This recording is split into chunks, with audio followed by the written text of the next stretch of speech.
বহু প্রতীক্ষার পর অবশেষে চাকুরির বিজ্ঞপ্তি, গ্রাম পঞ্চায়েতে চাকুরি বিজ্ঞপ্তির অবসান ঘটলো। আজকে কিন্তু গ্রাম পঞ্চায়েতে চাকুরি বিজ্ঞপ্তি প্রকাশিত হলো গ্রাম রোজগার সহায়ক পোস্টের জন্য। আমি আপনাদের এক এক করে দেখিয়ে দিচ্ছি কোন কোন গ্রাম পঞ্চায়েতে কতগুলি শূন্যপদ রয়েছে। এখানে কিন্তু উচ্চ মাধ্যমিক পাস শিক্ষাগত যোগ্যতা থেকে আপনারা কিন্তু এখানে যে আবেদন সেই সকল কিন্তু করতে পারবেন।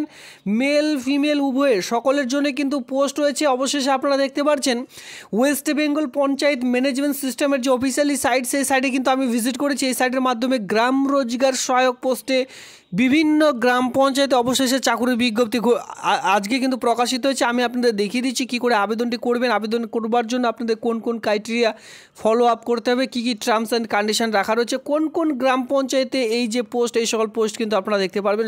সমস্ত রকম থাকছে আজকের একটি ভিডিওর মাধ্যমে। প্রথম থেকে শেষ পর্যন্ত ভিডিওটি দেখলে কমপ্লিটলি ইনফরমেশন একটি ভিডিওর মাধ্যমে পেয়ে যাবেন। সাথে সাথে যে সকল বন্ধুরা একেবারে নতুন রয়েছেন চ্যানেলটিকে সাবস্ক্রাইব করে আমার সঙ্গে থাকবেন এমনই নিত্য নতুন ভিডিও সবার আগে দেখবার জন্য। আপনারা যদি কেউ রিক্রুটমেন্টের নোটিশটি ডাউনলোড করতে চান অবশ্যই টেলিগ্রাম গ্রুপে যুক্ত হয়ে যান। সেখানে কিন্তু আমি রিক্রুটমেন্টের নোটিশটি ডাউনলোড করবার লিঙ্ক প্রোভাইড করে দিয়েছি। তাছাড়াও আপনারা চাইলে এই যে ওয়েস্ট বেঙ্গল পঞ্চায়েত ম্যানেজমেন্ট সিস্টেমের অফিসিয়ালি সাইট, সেই সাইট থেকেও কিন্তু আপনারা চাইলে ডাউনলোড করে নিতে পারবেন। তো চলো সরাসরি সেই যে রিক্রুটমেন্টের নোটিশটি রয়েছে সেটি দেখিয়ে দিচ্ছি। অন স্ক্রিনে দেখতে পাচ্ছেন এমপ্লয়মেন্ট নোটিশ, যেখানে আপনারা দেখতে পাচ্ছেন গ্রাম রোজগার সহায়ক পোস্টে ইতিমধ্যে চাকুরির বিজ্ঞপ্তি প্রকাশিত হয়েছে।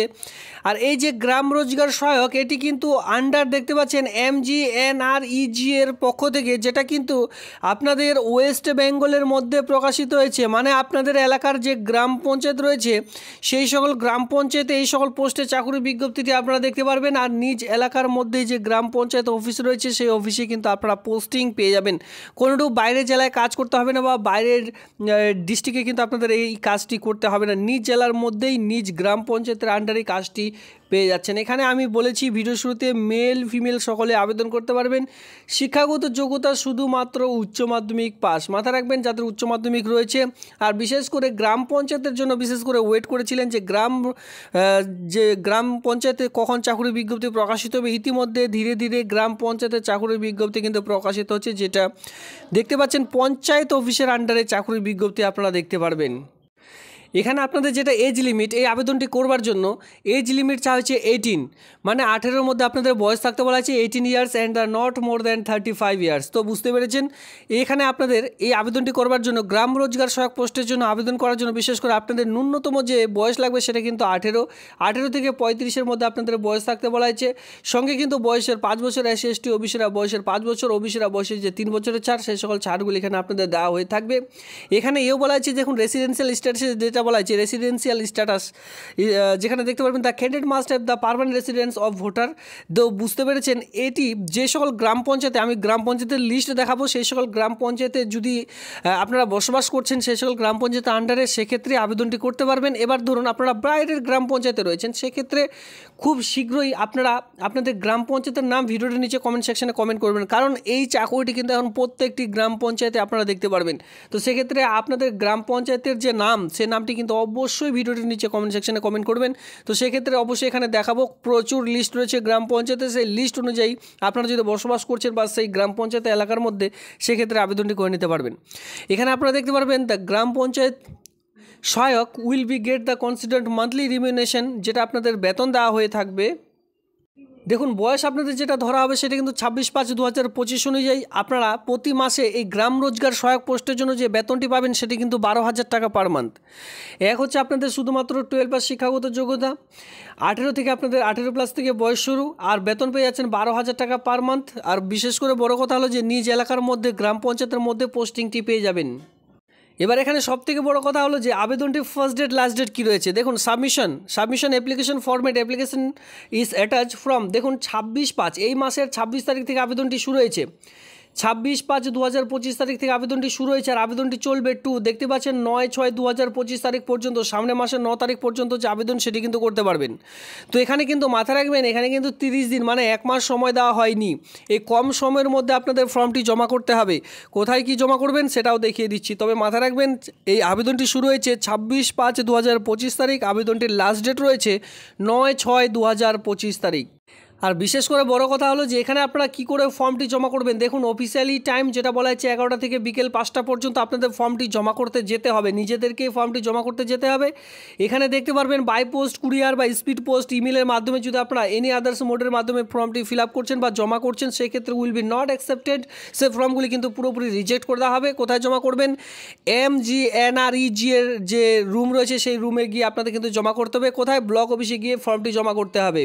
সরাসরি চলে এসেছে অ্যাপ্লিকেশন ফর্মেটের মধ্যে। এখানে অফলাইনের মাধ্যমে আবেদন করতে হচ্ছে application form the post of gram panchayat sahayak, যেখানে নোটিফিকেশন নাম্বার আপনারা দেখতে পারবেন। এবার এখানে বলা হয়েছে যে আবেদনটি শুরু হয়েছে 26/5/2025 তারিখে, ভিডিও শুরুতে বলে দিয়েছি। এখানে দেখতে পারবেন fill the application in capital letter only, বাকি যে সকল সমস্ত রকম ফিল করবেন ফর্মটির মধ্যে সকল সমস্ত রকম ক্যাপিটাল লেটার মানে বড় হাতেরই ফিল আপ করবার চেষ্টা করবেন। সেক্ষেত্রে আপনার ফর্মটি কোনো মতে রিজেক্ট হওয়ার চান্স মানে 90% আপনাদের রিজেক্ট হওয়ার চান্স কিন্তু থাকে না, ঠিক আছে, অ্যাপ্রুভ হয়ে যায়। নেম অফ দ্য অ্যাপ্লিকেশন বা ক্যান্ডিডেট, এখানে দেখতে পাচ্ছেন আপনার নাম বসিয়ে দিলেন। এরপরে ফাদার্স, বিবাহিত মহিলাদের ক্ষেত্রে বিশেষ করে হাজব্যান্ডের নাম অথবা ফাদার্স নেমও বসাতে পারেন। ডেট অফ বার্থ যেটা রয়েছে মাধ্যমিক পাশের অ্যাডমিট কার্ড অনুযায়ী ডেট, মান্থ, ইয়ার একে করে আপনারা এখানে বসিয়ে দেবেন। ঘর অলরেডি রাখা রয়েছে।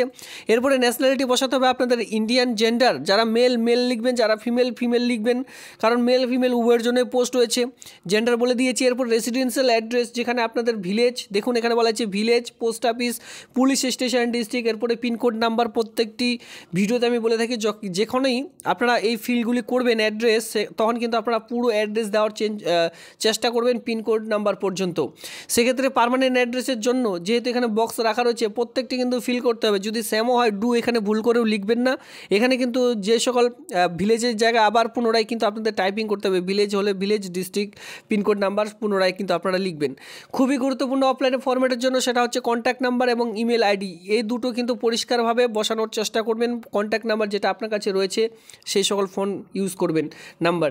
ইপিক নাম্বার, আপনার কাছে যে ভোটার কার্ড রয়েছে সেই ভোটার কার্ড এখানে বসাতে হবে। যাদের কাছে ভোটার কার্ড নেই তারা কিন্তু এখানে আবেদন করতে পারবেন না। সেক্ষেত্রে ভোটার কার্ড অনুযায়ী যে কোনো একটি ডকুমেন্টস কিন্তু এখানে আপনাদের বসাতে হবে, মানে রেসিডেন্সিয়াল প্রুফ হিসাবে এখানে ভোটার কার্ড নাম্বারটাই চাওয়া হয়েছে। তো মাথায় রাখবেন যারা এখনও পর্যন্ত ভোটার কার্ড তৈরি করেননি করে নেবেন, নইলে কিন্তু এই আবেদনগুলি আপনাদের হাত থেকে ছাড়া পড়বে। দেখুন এসেন্সিয়াল কোয়ালিফিকেশান, আমি ভিডিওতে বারবার বলেছি যে উচ্চ মাধ্যমিক পাস, এইচএস, এখানে দেখতেই পাচ্ছেন 10+2 এখানে বলা হয়েছে যে কাউন্সিল বোর্ড, যে বোর্ডের আন্ডারে পাস করেছেন সেই বোর্ডের নাম এখানে শর্ট ফর্মে বসিয়ে দিলেন। সাবজেক্ট এখানে কী সাবজেক্ট ছিল শর্ট ফর্মে বসিয়ে দিলেন।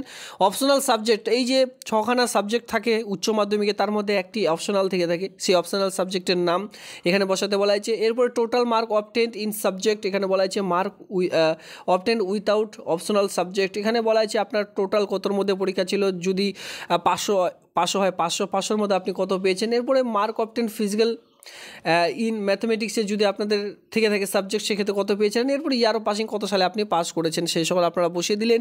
কম্পিউটার নলেজ, অবশ্যই কম্পিউটার নলেজ বাধ্যতামূলক। নেম অফ দ্য কোর্স, যে কোর্সটি করেছেন। নেম অফ দ্য ইনস্টিটিউট, যে ইনস্টিটিউটের আন্ডারে আপনি কম্পিউটার কোর্সটি করেছেন তার নাম। এরপরে ডিউরেশন অফ কোর্স, এখানে কত দিনের কোর্সটি করেছেন, 6 মান্থ নাকি 1 ইয়ার সেটা বসাবেন। ইয়ার অফ কমপ্লিশন, সেটি কমপ্লিট করেছেন নাকি এফিয়ারিং মানে চলছে, সে সকল কিন্তু আপনি এখানে বসিয়ে দিলেন, ঠিক আছে। এরপরে নিচের দিকে দেখতে পাচ্ছেন সিগনেচার অফ দ্য ক্যান্ডিডেট, পুরো সিগনেচার করে দিলেন। ডেট প্লেস দিয়ে আপনি কিন্তু এই ফর্মটির সঙ্গে যাবতীয় ডকুমেন্টস আপনাদের একসঙ্গে অ্যাটাচ করে দিয়ে সেলফ অ্যাটাস্টেড করে একটি খামের মধ্যে ভরে তারপরে কিন্তু বিডিও অফিস, আপনাদের এলাকার যে বিডিও অফিস রয়েছে সেই অফিসে গিয়ে ফর্মটি জমা করে দিন, তাহলে আবেদন প্রক্রিয়া একেবারে কমপ্লিট হয়ে যাবে। দেখুন ফর্মটির সঙ্গে অযথা আপনারা কেউ ডকুমেন্টস দেবেন না, যেখানে বলা হয়েছে যে আপনাদের এই কয়েকটি ডকুমেন্টসেই উল্লেখ করতে হবে। 7 নম্বর পয়েন্টে বলা হয়েছে marksheet of higher secondary etc equivalent examination, marksheet of 10 স্ট্যান্ডার্ডও দিতে পারেন, certificate admit card 10 standard equivalent of the age proof হিসাবে, কম্পিউটারের সার্টিফিকেট দিতে হবে, ভোটার আইডেন্টি কার্ড অথবা ইপিক যেটা বলা হয়েছে যে কোনো একটা ভোটার কার্ড ও ইপিক সেম, তো যে আপনাদের কিন্তু ভোটার কার্ড নাম্বার এখানে রাখছেই। রেসিডেন্সিয়াল সার্টিফিকেট কিন্তু অরিজিনাল আপনাদের এখানে দিতে হবে। এরপরে আধার কার্ড, এই মাত্র কয়েকটি ডকুমেন্টস আপনাদের সেই ফর্মটির সঙ্গে অ্যাটাচ করবেন। আর অবশ্যই সেলফ অ্যাটাস্টেড করে তারপরেই কিন্তু বিডিও অফিসে গিয়ে ফর্মটি জমা করবেন।